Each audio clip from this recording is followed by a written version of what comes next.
Mahkamah Konstitusi atau MK menegaskan bahwa anggota kepolisian aktif tidak lagi bisa menduduki jabatan sipil di luar institusi Polri. Polisi hanya dapat menempati jabatan sipil setelah mengundurkan diri ataupun pensiun dari dinas kepolisian.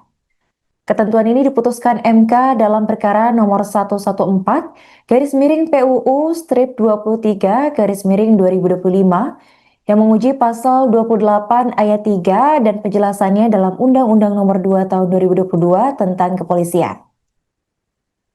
Permohonan uji materi ini diajukan oleh Syamsul Jahidin dan juga Christian Adrianus Sihite.